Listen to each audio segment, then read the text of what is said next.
భూమి కంటే ఎక్కువ భారం మోసేది మహిళ. ఏ రంగం తీసుకున్నా కూడా మహిళలు నంబర్ 1. ఆవకాయ పట్టాలన్నా మీరే, అంతరిక్షానికి వెళ్ళాలన్నా కూడా మీరే. తెలుగుదేశం పార్టీ ఆవిర్భావం నుంచి మహిళలకు అనేక రంగాల్లో ప్రాధాన్యత ఇస్తూ వచ్చాం. విశ్వవిఖ్యాత నట సార్వభౌమ స్వర్గశ్రీ నందమూరి తారక రామారావు గారు మహిళలకి ఆస్తుల్లో సమాన హక్కు కల్పించారు. స్త్రీ శక్తికి ఎదురులేడు. నేను విద్యాశాఖ మంత్రి అయిన తర్వాత షైనింగ్ స్టార్స్ అనే కార్యక్రమం పెట్టా. ఆ కార్యక్రమంలో 10th క్లాస్ 11th క్లాస్లో 12th క్లాస్లో బాగా చదువుకున్న పిల్లల్ని తీసుకొచ్చి సన్మానం చేస్తా. ఆ కార్యక్రమంలో నేను చూసా, ఎక్కడి చూసినా మహిళలే వచ్చారు, ఆడపిల్లలే వచ్చారు. 85% మంది ఆడపిల్లలే. అసలు అక్కడ మగవాళ్ళు ఎక్కడున్నారా అని ఎతుక్కునే పరిస్థితి. ప్రతిపక్షంలో నేనున్నప్పుడు మంగళగిరిలో స్త్రీ శక్తి పేరుతో అనేక సంక్షేమ కార్యక్రమాలు చేశా. దాంట్లో ప్రత్యేకంగా మహిళలకు కుట్టు మెషిన్లు, బ్యూటీషియన్ కోర్సుతో పాటు వాళ్ళకు కావాల్సిన పనిముట్లు కూడా ఆనాడు అందజేశాం.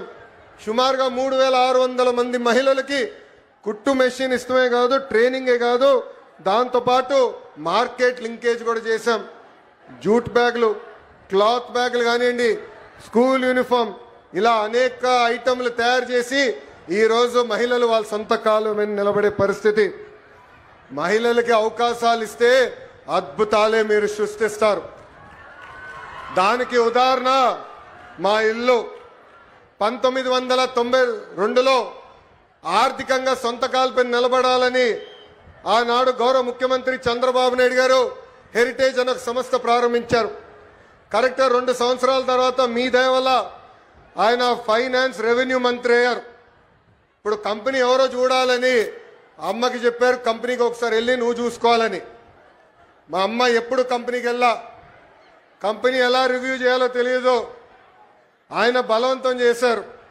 కారు వేసుకుని కంపెనీ దగ్గరికి వెళ్ళేది, ఆఫీస్ దగ్గరికి, పైకి కూడా వెళ్ళేది కాదు.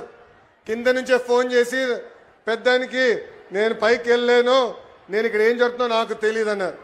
అలాంటిది ఈరోజు మా తల్లిని చూడండి, 5,000 కోట్ల విలువైన కంపెనీ ఆమె స్వయంగా నడిపిస్తుంది.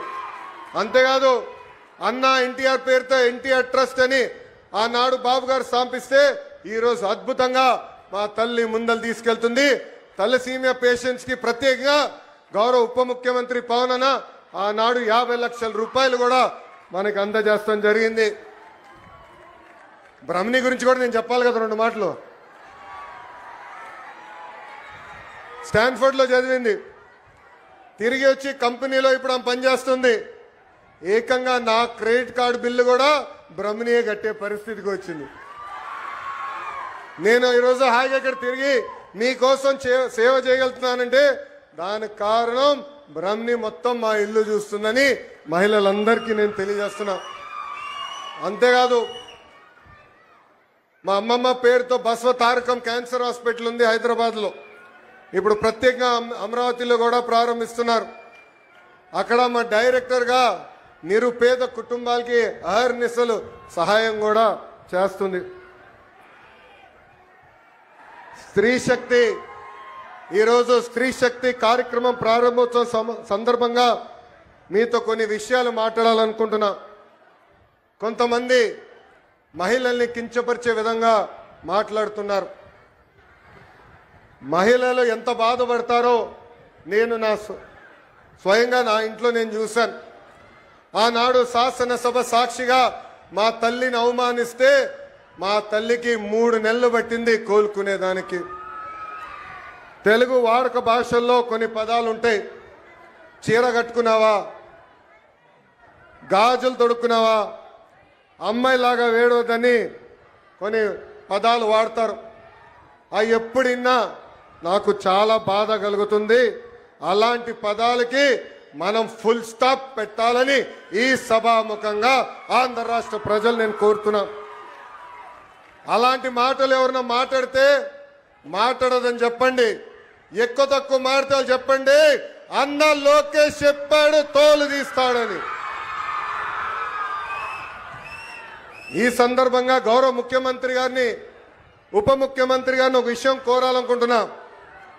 సినిమాల్లో వెబ్ సిరీస్లో మహిళల్ని కించపరిచే విధంగా డైలాగ్స్ వస్తే అవి తీసే వరకు ఆ సినిమాలు వెబ్ సిరీస్ రిలీజ్ అవ్వకూడదని ఒక ప్రత్యేక చట్టం తీసుకురావాలని ఈ సభాముఖంగా పెద్దల్ని నేను కోరుతున్నా. మహిళా భద్రత గురించి అందరూ మాట్లాడతారు, అనేక చట్టాలు తీసుకురావాలంటారు. కానీ మహిళలకి భద్రత ఉండాలంటే మహిళల్ని గౌరవించాలనేది మన ఇంటి నుంచే మొదలవ్వాలని నేను బలంగా నమ్ముతాను. అందుకే నేను విద్యాశాఖ మంత్రి అయినప్పుడు ప్రత్యేకంగా first class second class text books తెప్పించా. దాంట్లో ఫోటోలు చూసా. ఇంటి పనులు చేస్తున్న ఫోటోలన్నీ మహిళల ఫోటోలు ఉన్నాయి. ఏకంగా అది నేను మార్చాను. ఇప్పుడు 50% ఫోటోలు మగవాళ్ళు ఇంటి పనులు చేసే ఫోటోలున్నాయి, 50% ఫోటోలు ఆడవాళ్ళు ఇంటి పనులు చేసే ఫోటోలున్నాయి. అంటే మార్పు అనేది ఇంటి నుంచే మొదలవ్వాలని బలంగా నమ్మే వ్యక్తి మీ లోకేష్. ఇంకా మెగా పేరెంట్ టీచర్ మీటింగ్లో ప్రత్యేకంగా పిల్లలతో తల్లికి వందనం కూడా మన ప్రభుత్వం చేపించింది. ఇప్పుడు స్త్రీ శక్తి పథకం ద్వారా ఉచితంగా బస్ ప్రయాణం కూడా మన ప్రభుత్వం ప్రారంభిస్తుంది. ఈ పథకం మహిళలకు మరింత శక్తి సమకూరుస్తుంది. చదువుకునే దానికి ఉద్యోగాల కోసం కానివ్వండి, ఈ స్త్రీ శక్తి పథకం ద్వారా మీకు భారం తగ్గిస్తుంది.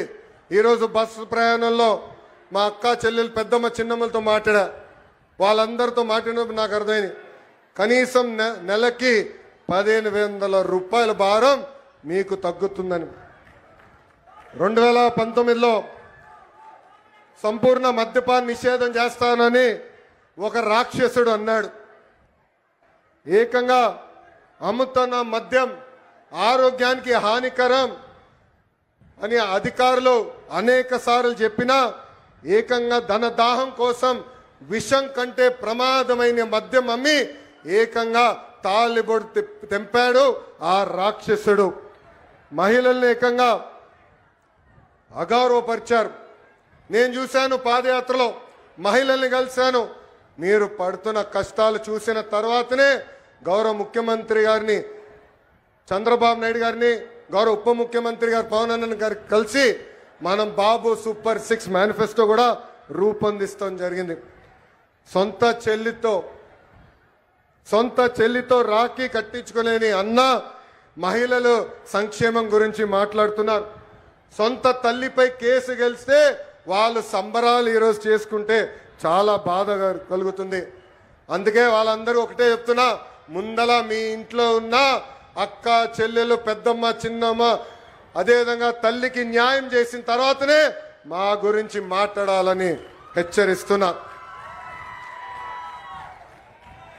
చివరిగా ఒక విషయం చెప్పాలనుకున్నా. ప్రభుత్వ కొనసాగింపు అనేది చాలా చాలా అవసరం. 2019లో రాష్ట్రం దారి తప్పింది. దానివల్ల అందరం అనేక ఇబ్బందులు ఎదుర్కొన్నాం. కనీసం మాట్లాడడానికి స్వేచ్ఛ ఉండేది కాదు. ఆనాడు ముఖ్యమంత్రిగా పనిచేసిన వ్యక్తి ఇట్లా వచ్చి ప్రజల్ని కలిసే పరిస్థితి కూడా ఉండేది కాదు. యువకులు చాలా నష్టపోయారు. మన రాష్ట్రంలో ఉన్న పరిశ్రమల్ని పక్క రాష్ట్రానికి తరిమేసే పరిస్థితి. కానీ ఇప్పుడు ఆంధ్ర రాష్ట్రంలో డబుల్ ఇంజన్ సర్కార్ ఉంది. కేంద్రంలో గౌరవ ప్రధానమంత్రి నరేంద్ర మోడీ గారి నాయకత్వం, రాష్ట్రంలో చంద్రబాబు నాయుడు గారి నాయకత్వంతో ఈ రోజు రాష్ట్రం ముందరికెళ్తుంది. అందుకే ఇది మనందరం గుర్తుపెట్టుకోవాలి. మా ప్రభుత్వం కొనసాగింపు అనేది చాలా చాలా అవసరమని ఈ సభాముఖం మీ అందరు తెలుపుకుంటూ, చివరిగా మొన్న పహల్గాం దాడిలో, ఉగ్రవాద దాడిలో మనం భారతీయులను కోల్పోయాం. గతంలో ఇలాంటి సంఘటన జరిగితే మనం కన్నీరు పెట్టుకుని ఇతర దేశాలకు వెళ్ళే వాళ్ళం. కానీ దానికి ఫుల్ స్టాప్ పెట్టారు. అది ఎవరది? మన మిసైల్ గౌరవ ప్రధానమంత్రి నరేంద్ర మోడీ గారు ఆపరేషన్ సింధూర్ ద్వారా తగిన గుణపాఠం చెప్పారు. ఉగ్రవాదుల తర్వాత దాడి చేశారు. ఏకంగా పాకిస్తాన్ ఆర్మీ కూడా దాడి చేసింది. దాంట్లో మనం ఒక జవాన్ని కోల్పోయాం, మురళీ నాయక్ కుటుంబాన్ని కూడా నేను కలిసా. మురళీ నాయక్ తల్లిదండ్రులు వాళ్ళ బిడ్డ సైన్యానికి వెళ్ళాలని ఇష్టపడలేదు. ఉండేది ఒక్కడే, నీకేమైనా అవుతే మా పరిస్థితి ఏంటని. అప్పుడు మురళీ నాయక్ చెప్పాడు, నాకేమైనా అవుతే మొత్తం భారతదేశం ఈ కుటుంబానికి అండగా నిలబడుతుందని. అందుకే జవాన్ ఎక్కడ ఉన్నా మనం దారివ్వాలి, సెల్యూట్ కొట్టి జై జవాన్ అని చెప్పాలని ఈ సభాముఖం మీ అందరు తెలుపుకుంటూ, నాకు ఇంత అద్భుతమైన అవకాశం ఇచ్చిన గౌరవ ముఖ్యమంత్రి చంద్రబాబు నాయుడు గారికి నా హృదయపూర్వక ధన్యవాదాలు తెలుపుకుంటూ మీ అందరి దగ్గర నుంచి సెలవు తీసుకుంటున్నాం.